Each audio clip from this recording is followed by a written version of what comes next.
Hey folks, thank you for joining us again for another exciting episode of Yomo. This is the Year of Mature Learning podcast. So we are on 307, Reflection 307, and it's a brand new book. And this book has a two-part reflection. So the first part is what? Yeah, the book itself is called it's called Conscious Business. How to build value through values by Fred Kaufman. I mean, come on, could that subtitle be a better book? I mean, this was like this is tailor made for Clubany, honestly. Like it like it was that's why I wrote a two-part reflection. It's actually a pretty short book, but the book description, I mean, it's almost just read it verbatim. Consciousness is the main source of an organizational's greatness. Conscious Business, explained by Fred Kaufman, means finding your passion and expressing your essential values through your work. A conscious business seeks to promote the intelligent pursuit of happiness in all its stakeholders, produces sustainable, exceptional performance through solidarity and community and the dignity of each member. A conscious business fosters personal development, fulfillment, and individuals' mutual respect in the community and success in the organization. Like, I mean, it's literally meaningful work and It's meaningful relation. company. It's clubbing. I mean, the book was like I mean, it was such a good book because for me, obviously, because it just resonated with a lot of the stuff that you and I care about and talk about and what we want to create.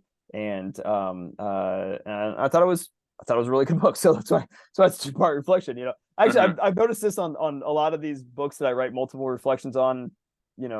300 plus and book 300 plus or reflection 300 plus is it's almost always when it aligns to like this stuff. It's like my brain just hooks into it, and it's like the neural pathways just like latch on. They're like, oh yep, all right, I'm in. Like, let's go. And like even if I knew even if I already agree kind of with what he's saying, I still take new little tiny nuggets that I'm seeing, like little spectacles of tiny little things that are being said that I'm applying to already robust neural pathways, where I'm like going a little even faster with it. And that's why it just sticks in my brain, and I can't get it out. So I end up writing multiple reflections. So this part one is it's not personal, it's business. And I started this one off actually with a fun note. I was writing this reflection 307 in a hotel room in Atlanta, Georgia, in December of 2022. So 9 months ago or whatever it was, 10 months ago. And as I was sitting down to write this keyboard, I had this like deja vu flashback because I was writing reflection 75 about the War of Art by Stephen Pressfield in a different Atlanta hotel room in December of 2021. Oh, And the reflection that I wrote on that was gosh, what was the title? you know, right in here. Basically, it was like, he who has why can overcome anyhow kind of thing. Uh-huh, uh-huh, I can't remember the exact. Oh, it said beating the resistance is easy is when you have a real why. uh-huh. I remember so much vividly sitting down to write that reflection because I was doing it every single day. The night before, this is when I was still at Salesforce, and the night before we were having a QBR for our team get together. We all went out to like this like really nice steakhouse, and we were out until really late, drinking way too much, like eating way too much. We were celebrating just being able to be together because it was the pandemic, right? And it was really hard to get together during that kind of stuff, and we were all just having a good time and like and enjoying our teammates and whatever, right? And probably ate a little too much, drank a little too much, and that never feels good when you wake up in a hotel room and you're like you gotta get on a run, I gotta get listening to a book, get my writing in, get it running, and you're kind of dragging ass a little bit. But like that morning I vividly remember picking this book, The War of Art, as the book that I wanted to write my reflection about, because that was when I was still picking from old books that I already had finished. And I was like, this is fucking easy. I'm not worried about this. Like, I didn't feel great. I felt awful. I was sitting down at this keyboard, didn't feel comfortable. My back was killing me. My head was throbbing. Like, it was like 6 a.m. in the morning. I had a flight at like 10 that I had to get, I had a lot of stuff that I had to get done for my, first things first time, I guess, if you will. And I was like, I don't care. Like, we're doing this because this is what matters to me, and this is what matters, for my relationship with my daughter. And this is why I do this stuff. Like it's not, Mhm. I don't have to do this. I do this because, I get to connect with my daughter and I get to do all this other stuff. Right. So this reflection was written, in a similar mode a whole year later, reflection 75 to fast forward to 307. And, we're still going strong every single day and still going strong today. Right. And I don't know, there's just Mhm. something cool about that where it just makes me feel proud that I'm making my daughter proud a little bit, just because this is don't let shit get in the way, right? I guarantee you the rest of my other teammates that morning were all dragging ass, like just stumbling to the airport and going, oh fuck, this sucks. Like I gotta go home, like no. And don't get me wrong, I was still doing that. I probably shouldn't have done that, but like I was still doing that and also still making sure that I was, Mhm. living my values every single day. So anyway, that was a side note. On to the reflection. Okay. So I think we've all heard the saying before. It's not personal. It's business, right? Right. You know what I'm talking about? Okay. Absolutely. So if you're in the business world, I feel like you hear that all too damn frequently, whether it's, a Yeah, customer when fire. you, yeah, when you fire somebody, you say, "Hey, man, it's not personal. It's just business, Personal, it's right?" just business. Yeah. Okay. Yeah. This is what you say. After they say, we are all family, we are all Right. Hana. I say, It's and the they say, Ohana. "I'm Yeah. sorry, Right. your last day is like 15 minutes. Right. And it's not Today, you have to personal. get out. It's not Not personal. It's It's just just business. business." It's just business. Okay. It's just business. Right. So the thing is this book made me think about this, where, we try to pretend in the business world that we have this motto. It's no different than the fail fast mottos of the world or the eat the frog bullshit or whatever. We have like these business jargon mottos that we all like, have taken as the norm, but it's actually very anti-human in general, right? Because you are like business at the end of the day is never about the outcomes. Like we feel like the rational take is, hey, look, we're not making, this is about focusing. Business is about focusing on profits, outcomes, and losses, and that's it, right? Like that's it.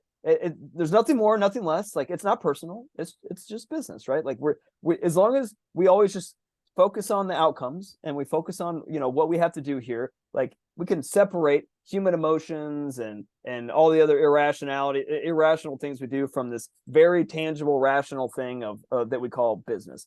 But the But then they comes into the sales circles, and they say, well, it's all about emotions. right. Appeal to the emotion. Emotion is what gets That's you the sale. Blah blah blah. It's like you're a that's where fucking I'm going with hypocrite. this. No, I'm sorry. that's where I'm going with this. Is it sounds great in theory, but it's not true. Like it's just not true because business has never and will never be about outcomes. It's always about humans, right? It's about humans, and humans have emotions. Like that Mhm. is the truth. Like it is. You cannot. Like this isn't Spock universe, or whatever. Where's Spock from? Vulcan.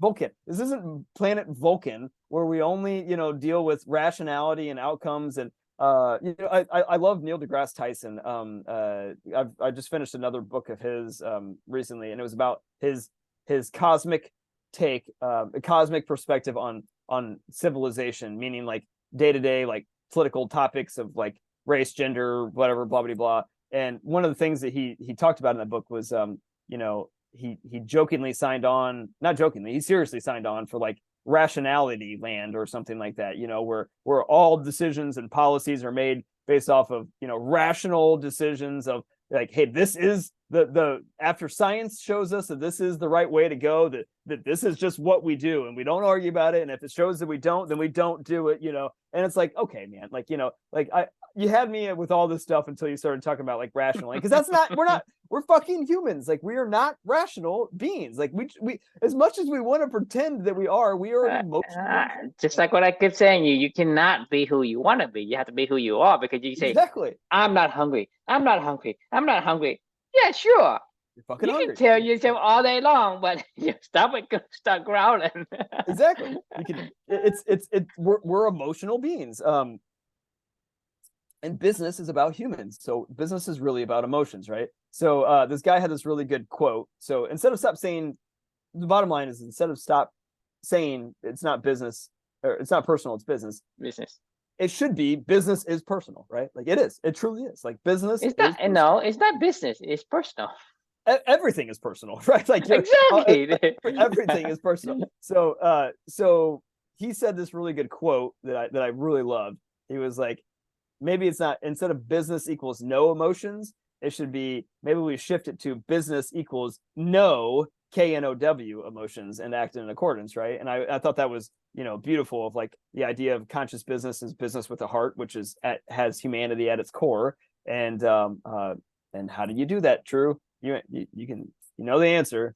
How do You you bring the focus values. You bring in the values. right? Like it's like, this book was like tailor-made for what we're doing, because that's what you do. If you want to bring in humanity and you want to bring personal, stake, you bring in people's personal values, and you connect it all together. And that's conscious business. It is fucking personal. Make it really, really personal for people. Like, that's what I've been trying to do with Club Any Light, is make it super personal for them. Like, what do you really love about this job? What do you love about what you do every single day? And find that, do that, latch onto that, and don't do anything else. Like, because it is personal. Like, I can ask you to do all this stuff, and you can grind yourself down to a pulp, and then I fire you, and I'm like, hey man, you just, it's not business. It's just, it's not personal. It's just business. Just You're like, business. I just fucking wasted all of my goddamn time in my life, slaving away for this. What do you mean it's not personal? Personal. Like I just did shit that I didn't want to do for your dumb ass and this fucking dumb business, and now you're telling me it's just business. And they're like, no. Like, that's not why I did this, like, every single day. I did it because of a lot of other things. Anyway, so I'd love to get your thoughts. I'm sure you got a lot of, So I think that the first thing that kind of like, got me questioning is your reflection and say it's not personal, it's business. I know. Yeah. Right. So that's what people purpose. say today. Right. So you don't want it to reverse it? No, I do. That's why I wrote about. That's what I wrote about, was reverse it. Like, that's why the question is right. But then the reflection isn't telling you what you want to write about. So you want to go. I did that on purpose. I started. Okay. I started it with the. So I thought you would say it's not business. It's personal. It is, because that's what the reflection is saying, versus you trying to debunk the. Yes, I was debunking my reflection title through my entire reflection. Yes. Okay. Well, like I said, it kind of stumbled me a little bit when you first said it. Okay, let's see where this goes. But like I said, I was expecting the opposite. Yeah, I don't know, maybe because you have spent so much time together that I kind of really. I said the opposite. Anticipated that you want to say it's not business. Exactly, I did. I said it's not business. It's personal. It's not business. Like, okay. Well, nevertheless, I think for us, I think most of us are really already attuned with values, because I don't think you need to seek anything. Mm-hmm. Okay, because naturally we are a person that has the internal compass to weigh and value something. If I give you a $10 for your 20, will you give it to me? You gave me $10. No. Exactly, because you know the values, right? And so that's why people have the inherent compass for that. Right. And the thing is, with business, right? With business, you are trying to objectify this concept of personality, and it's not personal, it's just business. You're just making something. It's a human construct, and to me, the only thing you need to do is you just rip off all this nonsense. Right. What you're left with is humanity, and all humanity will work together like we wanted to work, because you don't actually need to go find the personality, like, hey, find the person's values or know people's value. And like I go to, I bring my potatoes. I grew some potatoes and I bring to the market, and I wanted some carrots, right? People say, well, I need the carrots, so I'll trade you. I know my values. Well, that's how the market works. Right. Today's business, like, you objectify something, you take the value of carrots and you blur the value of carrot into this fiat currency, which is like nothing more than, hey, let's agree on carrot costs this much. Like, I don't really understand how that connects, but it's okay. So you basically objectify some value that you have a emotional attachment to, right? Hmm? And you make it so that it isn't really giving you any emotional trigger. So you basically become jaded by the value of it. And so Right. basically you basically blur, like smear the value of the things that is important to you. And so Right. when business goes into place, it's like that's how you try to trick people into buying your shit because they had, you say, hey, this is more value than, because thing is we don't actually think in that way. And so it's hard for us to calculate what does it mean when you give me this amount to, and then I have to pay you a certain amount. I mean, for most of us, we don't even know if that's equate. But if I give you, if I simplify it to the lowest level, I give you $10 and I ask for 20, you say, hell no, why would I give you that, right? But if you say, hey, I have a carrot and you have potatoes, right? I needed a carrot or I need a potato, whatever, and we exchange that. We know the value of what we have and the Right. value of what we need. That Yep. for us, it becomes value based. It's values driven. So for us, humanity, we have that internal primitive compass that evaluates everything. It's And because everything. we take these values and we smear the heck out of it, that we can't even figure out what we're given. And so basically we're being, in a way, You end up doing scammed so. Yeah. we're being scammed You're right. into Doing stuff that making you a don't want to decision. We do. have no idea what we're doing. Right. Not just stuff that you don't have any idea what you're doing. Stuff that you don't want to do, that you don't even care about. Like then you're like, oh Exactly. well, Because I guess I'll how do can it. I know? How can I know if I care about something if the value isn't what relates to what I want? Right. Well, what you want is to connect to a broader society, to feel like you're around a group of people trying to work toward a purpose driven goal. Like all those things do connect to your values. But like I say, It's like masked. Like this this right. veil of business, Right. all you have to do is remove it, and you're back to what we call clubbing-esque Right. society, Yep. because that, I mean, but naturally, inherently, we have that already. There's no need for us to go through and sweep the thing and find the values of people, blah blah blah, right? All I've you learned have to do something. is remove the bullshit. Yes. This is what I'm saying is, I've learned over the years that I don't need to do a lot of things to discover myself, as long as I remove the things that I say, hey, I don't think I like this one. I start removing it, then I Right. start finding things I like, because my values and what I care for is buried under the tons of bullshit. Right. This is I learned something really interesting and new today that I haven't written about. This is in a book that I'm reading right now that I feel like is very on topic for what we're talking about. The book is called Making Winners. It's about it's by Michael Lewis, the guy that writes like Moneyball and Blindside and whatever. This is like a compilation of his like podcast recordings they turned into an audiobook. Mm-hmm. And it's about coaching. The whole thing's about coaching, and can you, like, the value of coaching or not the value of coaching, and how that impacts people or doesn't impact people.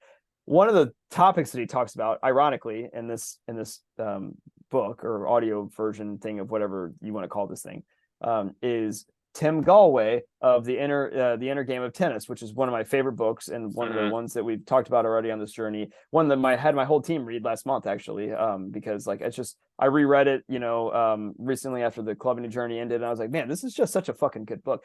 But he's interviewing Tim Gallwey in this interview, and the gist of it is, he was like, the day that I stopped, he was like, there's a difference between teaching and coaching. He was like, teaching is telling people what to do, right? And you're trying to script out what he was like.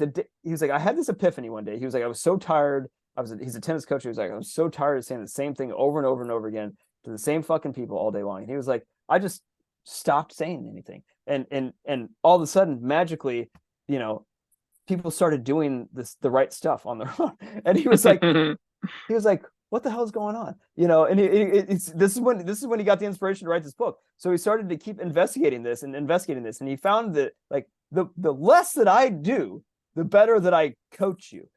Meaning like get the fuck out of the way of people, because they will figure out how to solve their own problems. Like all we end up doing when we teach people all day long is we keep putting more and more rules and more structure around everything and more whatever, which now kind of makes me, as we're having this conversation, reminds me of like tennis and a lot of the other business, a lot of the other stuff that we do in this world, you know, where we keep trying to like put more and more structure around it and go, no, you got to do this and this and this, and then you got to do this and this and this and this and this and this and this over here. If you just fucking got out of people's fucking way and let them be who they wanted to be, do what they wanted to do, and I think they would probably figure it out and figure out what they like to do and not like to do, and people would just magically get it all done. Like, you know, like it's like, it's just get out of fucking people's way. Like, I mean, it is personal. It's so personal. Like, but like, stop trying to figure out how to put structure to make other people,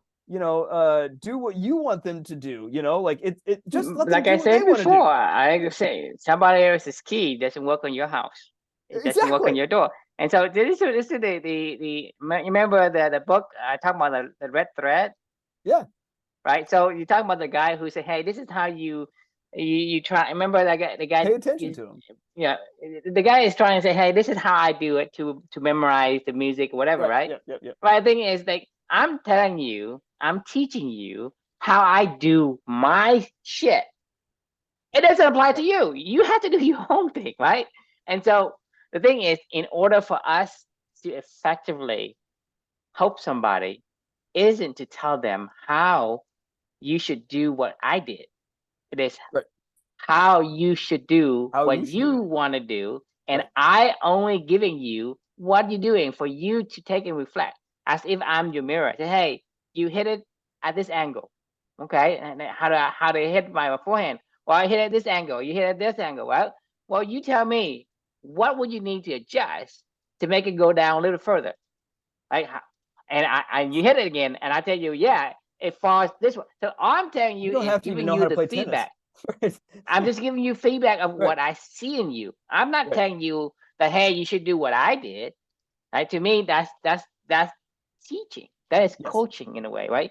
To me, that the right masters in the kung fu world, they don't actually Don't tell teach you anything. how to do something. It just asks you questions. It's like Karate Kid, wax on, wax off, wax on, wax off. He's like, go fucking clean my car, and then eventually he'll figure it out as he's, you know, when he needs to figure it out, right? You know, or paint the fence, like, you know, like and you're just master, like with Luca in a weird way. I'm kind of doing this right now, where I'm not teaching him how to hit a pickleball. I'm just rolling him the ball and letting him figure out how to hit it. Lo and behold, he's swinging actually really good swings all the time. And I'm not doing anything. I'm like, all I'll do is just roll the ball, and he goes like, and then next time when he's holding the paddle wrong, he's like, oh, I'm holding the paddle. He changes his hand, and then he goes like this, you know. And then sometimes he's been innovating on his own, because, you know, when it goes to his right side, he can hit his forehand really easily now.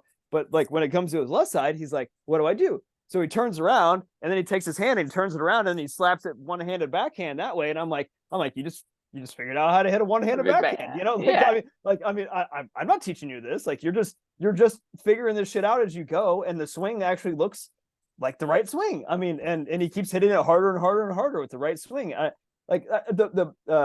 Tim Galway, going back to this coaching book versus teaching, he said he just started taking this to a whole nother level when he realized this epiphany of like, I don't have to tell anybody anything. All I have to do is just help you to become aware of what you want to do, and then you'll do it, right? So he said he was given some lecture about something, or he was in not a lecture, it was something, he was in some environment where this tuba player was in a symphony, and he was asked to help coach this tuba player on the spot. And he was like, okay, you know, play something. The guy plays something, and he goes, what did you feel like you did wrong, or whatever? And he goes, well, you know, because as he's describing this, he goes, for me, from what I heard, I was like, it sounded pretty damn good. I was like, I don't know anything about playing a tuba. And he asked the guy to describe it. And he goes, well, it was when I got into the higher registers. He was like, it was you know, he's like, I could tell that I was doing blah blah blah blah blah, not to the level that I wanted to do. And he goes,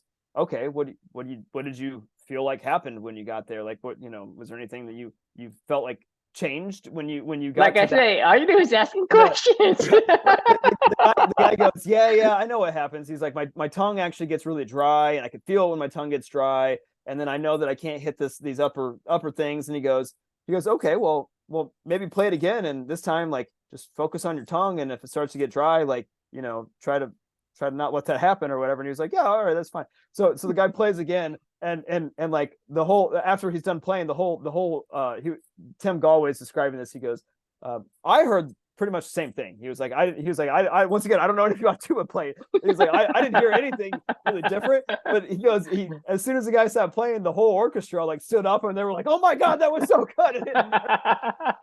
And the guy was like, yeah, you know, like, he goes, I didn't do anything. I said, what do you think it is, you know, you need to do to play better? And he was like, well, this is it. Like, this is no different than when I played tennis. Like I could tell you all day, every day, you're like, hey, Chris, when you, what your serve, like, I complain about my serve all the time. What are you doing wrong? Well, I know I'm letting the ball come down a little lower because I'm always trying to spin it. So like, I'm worried more about spinning it versus trying to reach up and hit it at the top and actually come over the top of the ball. So I'm hitting it at a launch angle that's here, and I know that I need to be here, but like, my mind keeps telling me, like, spin it, just spin it, you know, and I know that's not where spin comes from. It doesn't just come from you going like this, you know, like it comes from a whole series of the right, you know, hitting the ball at the right time at a full extension, you know.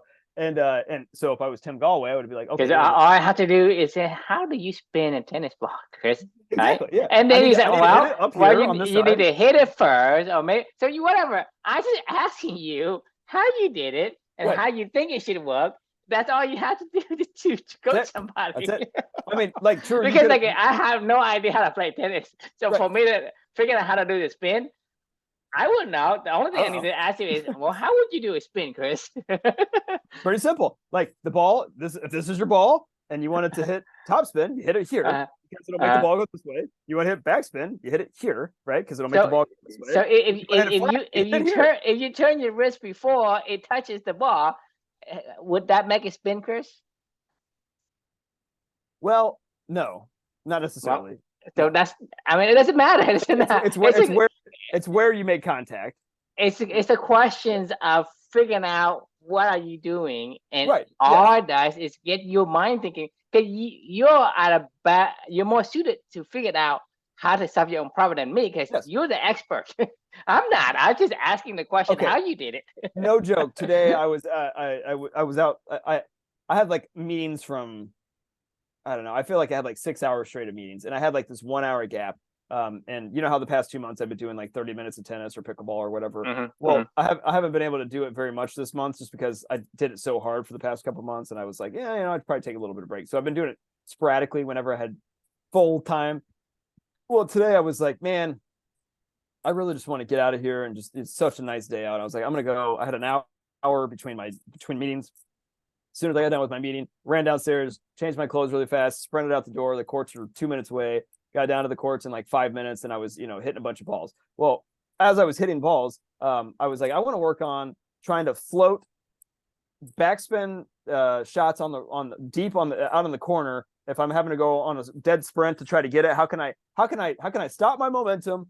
You know, reach for the ball, but stay toward the court, and still float the ball back. You know, with a little bit of backspin, but in a defensive shot where somebody can't just take it out of the air and hit a volley, right? All the stuff I'm describing to you, you probably were like, I don't know what the fuck you're talking about. Well, it doesn't even matter. It's irrelevant. So I was like, how can I do this? I was like, I know how to hit a backhand slice shot. I was like, I know how to run. I know how to stop myself, and I know how to, you know, hit a lob. Like, I was like, how do I do all this stuff like while I'm in an awkward position over here? So I started just focusing solely on where I was making contact with the ball, and then I would stop, and I would look up, and I would just see where it landed, right? And I was like, oh, okay, all right, well, that happened. And then I would do it again, and I would see where it landed, and I would run again in a weird position. I would hit the exact same shot, and I would see where it landed. And eventually, I started to hit these like perfect, like defensive, like, you know, lob backspin shots that were. I was like, man, I was like, fuck, these are fucking really good. But if you just told me, like as a coach, like if you were trying to teach me to go do that, you're like, Chris, you want to make sure that you get to this spot, stop, extend, try to do this, I would have been like, what the fuck are you talking about? Like, I mean, all I was doing was I was like, look, I'm just gonna try to hit this ball and see what happens, like with at this angle and see where the ball goes, and like lo and behold, like by the end of that little hitting session, I was hitting incredible shots, and now I can maybe deploy in a match if I ever wanted to feel like I was in that position, and where to look and how to feel, like how that feels. I guess it's really about the feel, right? I need to know how it feels. So don't think, feel. Right, feel right. Like so, it's not business; it's personal. It is personal. It's all personal. It's how do you? Everything's personal. It's how do you feel? Like you said this to me earlier tonight, right before when we hopped on this thing. What were we talking about? What's your gut feeling? What's your gut feeling about this pickleball facility that I'm thinking about building? My gut feeling. How do you feel? My gut feeling was it's not the right spot, even though I want it to be in my rational mind. I want it to be really bad. It all makes sense. Like I have a really good rate. It's in my neighborhood. It's down the street. I can coordinate activities from my house and also be there and also be able it's close to Luca's daycare. It's close to, all this other stuff. Like rationally, I'm trying to convince myself, rationally, right? But emotionally, I'm like, you have to be who you're supposed to be, not who you want to be. Exactly. Try to stop breathing. Well, that's a good point. Yeah, no, we're idiots. We built business off of our rider, not our elephant. Like we did, like 100%. Like, but then you go and you're trying to sell by trying to appeal to the elephant. Exactly. It is all personal, man. Like everything that we do that involves. We keep saying you cannot separate the work Chris from the personal Chris, right? The home Chris and the work Chris. They're the same fucking guy. If he has a bad day at work, is ain't gonna stop just because you went home. Yep. I mean, and not only that, it depends on what I'm doing, right? Like the poor Will tonight. Will really only knows me when he's playing pickleball for the most part, right? Because that's how I met him. This is my this is how he knows me. I'm an intense fucking person when I'm in a competition, and I'm not intense. Like you see me every night. Would you call me intense? Tonight, a little bit tonight, but I mean, in general, I would call myself in a general disposition as happy-go-lucky in general, right? Like I'm usually smiling, happy. I might get excited. I might be excited, but I mean, I don't know that I'm intense. Well, you're never intense because for me, it's like I don't.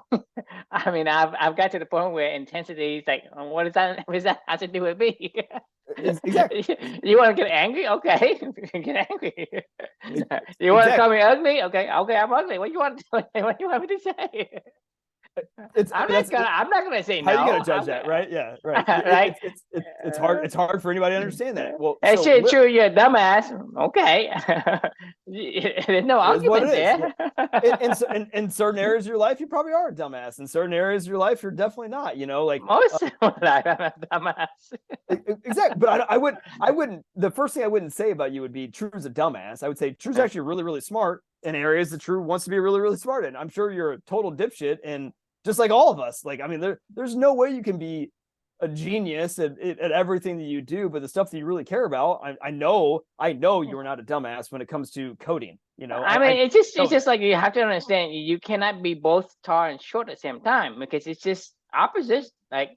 Because when you have a let's say you want to be a jockey and you want to be like Shaq size.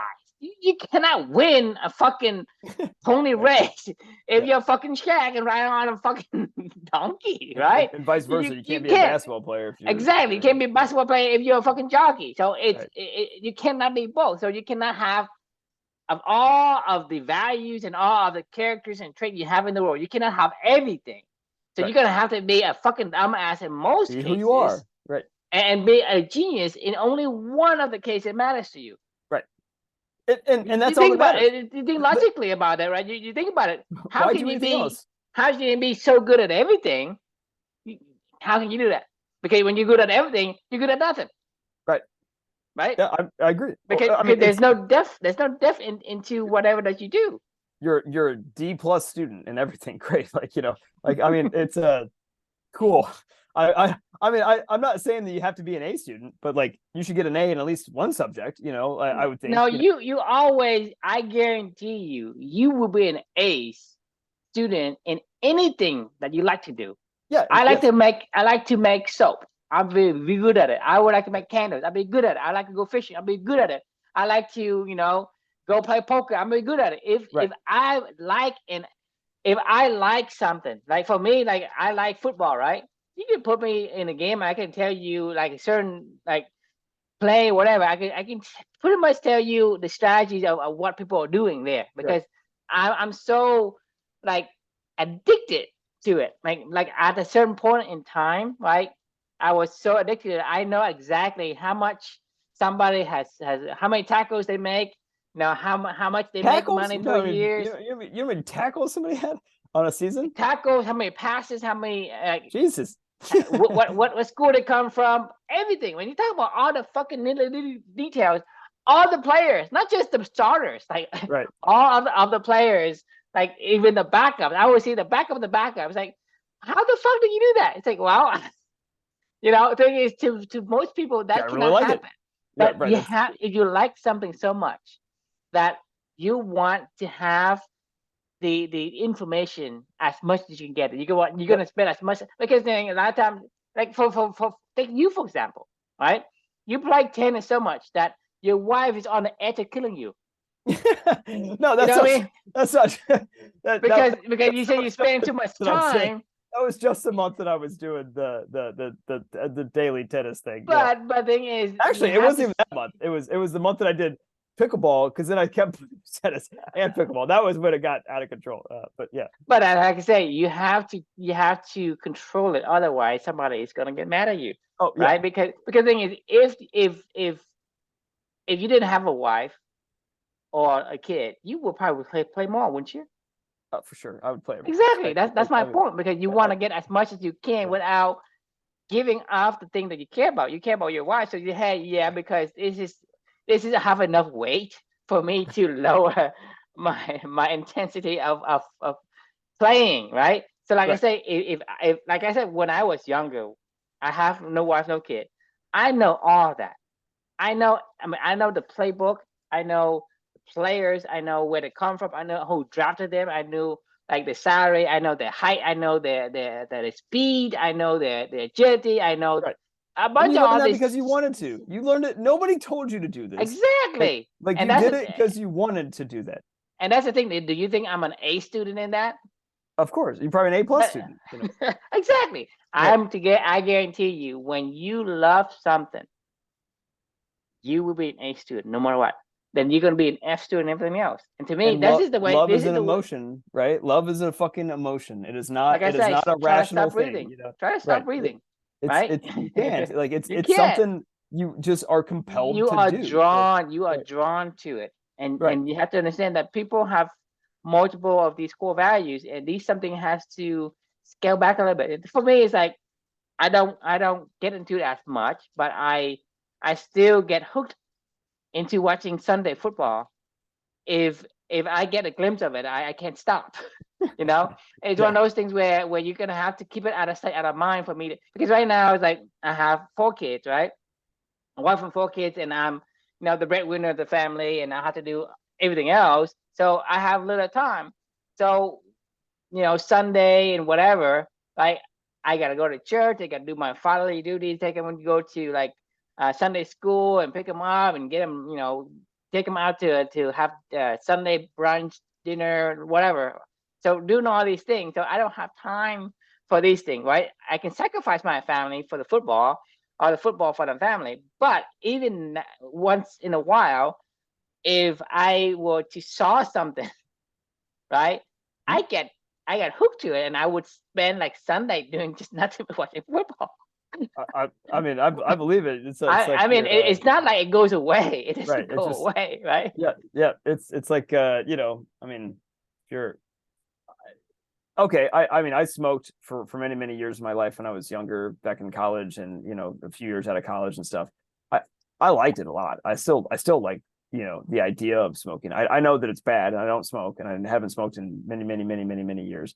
But every single time that I smell somebody smoking cigarettes, like around me, like most people would be like, "Oh, I'm like revolted by it." I'm kind of like, like, I mean, it smells really good, and it makes Well, me. I don't think smoking is bad in the concept of smoking. I think it's a substance. It's in Yes. the secrets of what they put you in there to get you to buy cigarettes. But the act of smoking itself, it's addictive in a way Yeah, because for sure. you can go and The smoke like habit, the habit was so hard to break. Yeah. yeah. So it's a nicotine that allows you to be more addicted and get withdrawal from it. But the natural act of smoking, it to me like for some reason we've done it before in our past generations, and it Yeah. seems familiar in a way. No, And so there that's why I was say if you find something that is harmless to smoke, I think it's still good.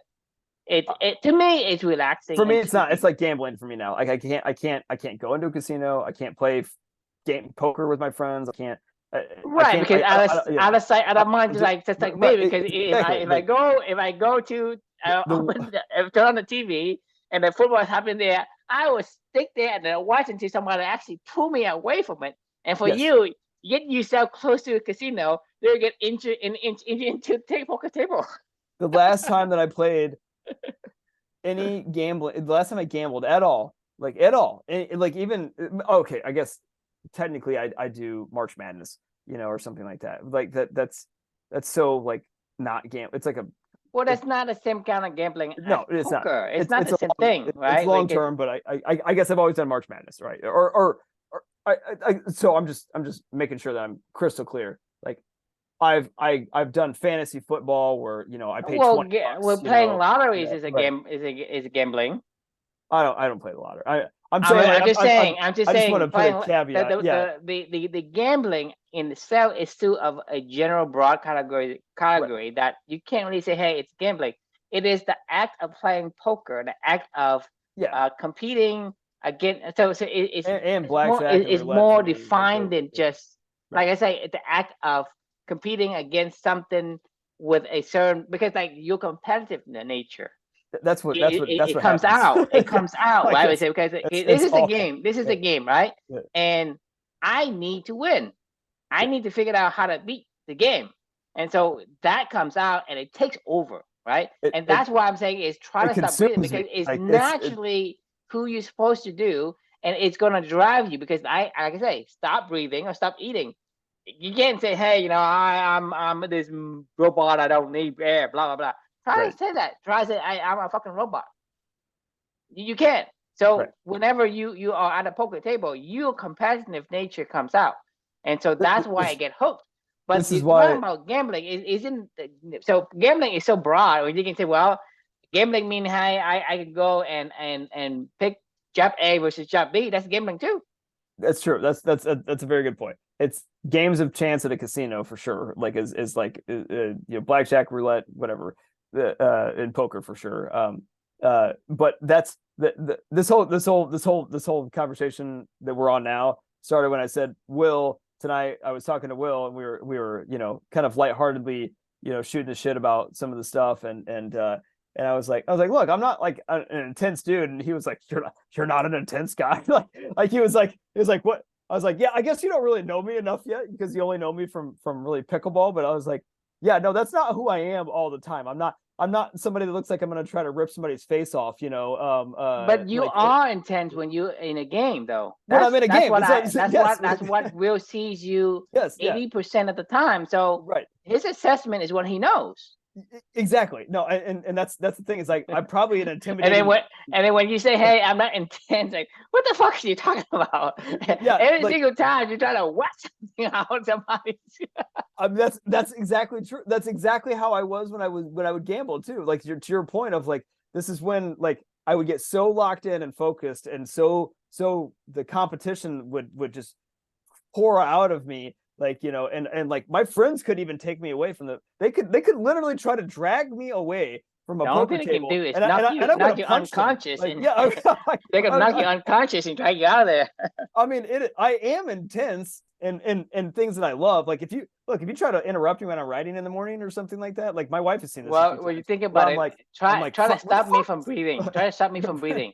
That's Right? not gonna work. Yeah, Well, I mean, it may you're gonna work, fight but it. You're gonna it's fight it. not gonna be easy. Right. You're gonna fight. Yeah. Like yeah, that's the truth. You'll fight. I'm not gonna go quietly into the night. Right. No, that's a great example. I mean, it's a like anyway. I we're we're a little off topic, but sort of on topic. I guess at the end of the day, the whole point Does of it all matter? this is it doesn't. No, the whole point of all this whole conscious business conversation It's is personal. it's personal. It's always personal. Figure out what matters to the person, and then figure out how they can help the broader organization. I guess whatever the culture, the organization, whatever you're trying to do. But I'm actually on the verge. I haven't told you about this yet, and we can pick this up another day. But I'm actually on the verge of pitching my boss to get rid of individual outcomes, individual performance on. I'm going to try to do like a pilot group of a sub pilot group of my team where I have them rate every job, every skill that is a part of this job that they do, and say I would rate myself as an A here, a C here, an F here, a B here, an A here, an A plus here, or whatever, like something that they're like, whatever. I'm gonna label out like 10 different characteristics or 20 different characteristics or whatever, however many I can think of activities that this job takes, right? And I'm gonna say, you tell me what you think that you are, how you are good at these or not good at these. And then I'm gonna do this in a broader team of like a subgroup of maybe like an industry vertical or something like that, like retail consumer goods. And I'm going to say, okay, great. Like this is what I'm going to pitch my boss. And I've been thinking about this a while because I've been talking about my team to my team because I've been having them already start to rate themselves in these categories. I was going to say like, I'm going to start to like team people up and go, oh, you're really good at writing emails and copy, and you're really good at making phone calls and having conversations. You're really good at LinkedIn outreach, and you're really good at this, whatever they rate A's in themselves. I'm going to be like, oh, okay, well, this person's an A here, A here, A here, and you are an A here, A here, A here. You guys just do that, and whatever you do collectively, I'm just going to split, and see what happens. You are creating the ultimate team. I mean, exactly. I'm wholly agree with that concept because no one knows better than yourself about what you love what you like to do, right? Like I mean, it's not like it's tennis. Like it is. So remember how the whole reflection of focus on your backhand or the from the Everyone Culture book, the backhands. You know what I'm talking about? Right. Well, so when you're on an island as a singles tennis player on a tennis court, yes, you have to focus on your backhand because you are somebody will exploit that, and you will not be able to even get back to the stuff you like to do in the real world. And that is a kind environment, and you are on an island in a kind environment where somebody can literally pick on that, and you need to fix that, right? Because if you want to continue on, you have to fix that. Like in the wicked environment, who the fuck says you have to address your backhand? Like, who the fuck says this? Like, I don't care. If I don't like doing it, I'm not going to do it. Like, I mean, there's nobody that says like, hey, Chris, to be a really good sales professional, you got to do all of these things really, really, really well. No, like I could be a really good sales professional and do 3 things really, really well and say, fuck everything else. Like, I don't give a shit. Like, like, why not? Like, hey, if these are required activities of the job, then find somebody else that does those required activities really, really good and just pair us up together. Because like, right, I'll do the stuff that I'm really, really good at, and we'll all probably win better, It just doesn't make any sense. Like, it's like the whole, we talked about this a million times about the mammoths, right? Like, great. One of my top performers can kill a deer on his own. Like, that's fantastic. But like, if I took 2 of my other performers that can only kill rabbits by themselves, and then I paired them up with the guy that can kill deers, like maybe they could all take down a fucking mammoth, you know what I mean? Like, and that's the whole point, right? Like, I mean, they don't need to be, yeah. I mean, it doesn't need to be this way. Like, why do I only have to have? Reminds me of 300. Of what? 300. What's 300? The book, the movie? No, No, the movie 300. You're talking about Oh, the shield, right? Yeah. Oh, The yeah, yeah, shield, yeah. Right, Yeah. you're talking about the shield, right? One person can't shield everybody, but you shield the other person shields you, right? Right. And that creates this impenetrable dome that nothing gets through it. That's right. 300. You think about 300 against like how 300,000 or something like that. It's like it's ridiculous. But Right. they held that pass. And so you think about, hey, somebody's killing a rabbit, somebody's killing deers. Well, you are going to play on their strengths, and the strength gonna protect the weakness of the other person's weak side. That's Right. the way it works. You're creating the ultimate team. So to me, I love that idea. I mean, I think that's what company is about. It's about because the thing is, I say I like a certain thing. I like to code. I like to build things. I don't like to go and talk to people. You do, right? I'm not gonna go and learn how to talk to people, how to, convince people and making deals. I say, hey, what do you want me to build? I'll build it. Let me build that, right? I would love doing that. So I'm not going to figure out how to do things that I hate to do. And so you bring people in and match their strengths with the other person's strength. That just like you have the backhand. Do what you gotta do.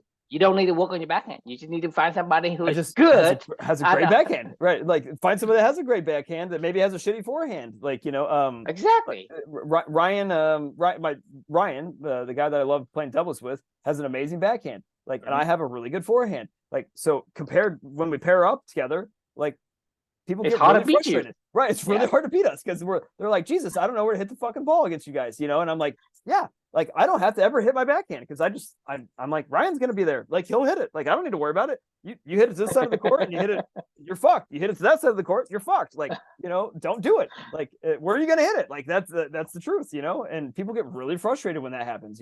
That's like, why 1 + 1 does not equal to 2. It does not. It does not at all. It equals an exponential. Who the fuck knows? Because you're not in the kind of environment, so you don't do it mathematically in the way you learn it. In a wicked environment, it's dynamic. It changes. And why would you ever want to focus on anything that doesn't, like, you don't have, like, that's the thing in a wicked environment. Like, just because you're gonna have a million weaknesses. Like, I mean, you can exactly. never. You cannot be good at everything. That's what I'm saying. I'm gonna be a dumbass in a lot of things. Right, but they don't hurt you necessarily because there's a million other paths you could go as well. Because this is our species. Our species have got to where we were because of our ability to rely on the other to cover for the weaknesses that we cannot ever cover. Because I can only cover 1 point among thousands of points. So I need 1,000 people to cover all the 999 other weaknesses. That's how we can kill a woolly mammoth. Because there's no way I can kill a woolly mammoth. There's no way you can kill a mammoth. There's no way you and me can kill a woolly mammoth. You have to get 10 guys, right, with different set of strengths, different set maybe of 100. I mean, I don't. Or maybe 100. Yeah, maybe 1,000. I don't know. I mean, either way, it doesn't matter. Like if they all have. It doesn't matter. We will be able to conquer the woolly mammoth and get the meat and survive and pass on our genes to the next generation. This is how we become who we are today, Homo sapien. 1,000% agree. Like so, it's so bottom line. It is personal.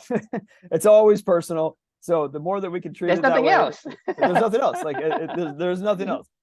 There is no planet Vulcan. Like I mean, I don't your writer is an idiot. Like it sometimes they have some insightful things to say. Like maybe they can help coach. Well, the thing is, help coach you have to understand the writer is the 10%, but that writer has the advantage of having the view, because you think about he's sitting on top of the elephant, he has a view, right? He can give the elephant, he can coach feedback. This is coaching, yes, right? Yes. Giving feedback is coaching. It's not telling them, yes, hey, take up your foot and move this way, take up your foot and move the other way, and spin your trunk this way, turn your foot that way, right? The writer can say, hey, I see there's a tree over here, there's a rock over here, you think, what we should do? Where do I need to go? Hey, elephant. Yeah, that's a great point. There's two trees here. Where should we go? Well, probably that way. Yeah, the elephant gonna make a better decision than the rider 1,000 times over, right? The rider has a very unique advantage, which is ability to see the elephant. Because like you can't see yourself. It's hard to see yourself. The elephant is like, hey, I'm on top of you. I am disconnected from you in a way. So I'm telling you what you did, and you have to take that input in and make a judgment yourself. Just Right. like, hey, you're talking about the guy who's playing the tuba, whatever. Say, well, what do you think? Why when you do this? What happened? What would you? How would you fix it? Blah blah. Right? I'm just telling you what I see. Man, I told you this a couple months ago when I was railing on Will, actually, when we were playing that tune up before our tournament we played like a month ago with Dustin and I, and he was telling me when he was teaching us all, like, you know, what on the court as we were playing that little tune up match beforehand of, you know, you should do this and you should do that and you should do this and you should do that, and I got really frustrated. I was like, I know I already knew what you said I should do better at. Like I know that. I know this. Like we all know this. Like it's not like we're fucking retarded or something like that, you know, where it's like, hey, I didn't see myself miss the shot every single time, you know, like but you telling me how to or what shot I should hit or how I should hit that shot is like that's never going to help me, right? Like what's going to help me is to go, well, how do you want to hit the shot? What shot do you want to hit off of that? And then I would go, I would like to hit a drive in the middle that I can control. Okay, great. Is it your paddle? Is it wrong? Is it your position of your hand? Are you not hitting enough topspin? Are you not getting low enough? Are you not, like, go practice that? Like, you know, like these are the things that I'm thinking in my own head, not I should do this because somebody had told me to do that. It just made me fucking mad. Like, cause I'm just like, I agree with you. You should have just said, hey, Chris, what do you think you could do better? Because I probably would have been the exact same thing he was thinking, right? But like I need to come up to my own decisions. Like no one will ever tell me what to fucking do. Like, you know, it'll never happen. I mean, I don't mean this to say this that like we're special or something like that. Like, oh, like you just can't tell Chris what to do. Like, no, nobody. I mean, I am adamant about this at this point in time. There's not a single fucking person in this world that wants to be told what to do ever. I don't think that exists. Like, do you agree? I agree. Cause I Okay. hate people. I hate it when people tell me what to do. It I gets hate me it. so riled up, and I get so pissed. It's like, it's like, hey, go play. But I don't want to play. But I do want to play. But I don't want to play when you tell me to go play.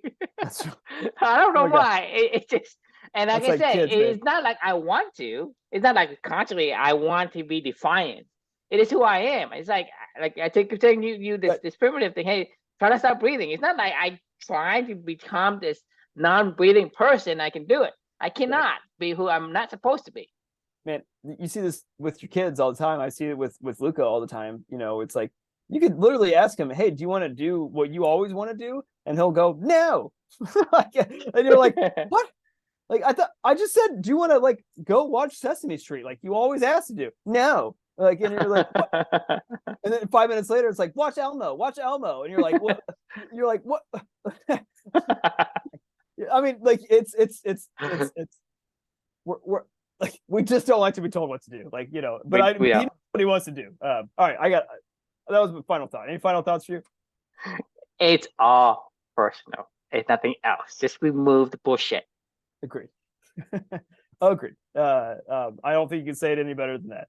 All right. So the question we can leave for everybody is the work you are doing personal or is it just business? You know, and if it is just business, then you're doing it wrong. Like, is the point. Yeah. Okay. Well, we leave you with that. Then we'll do part two next week. Sounds good. All right. See you then. Good night, guys.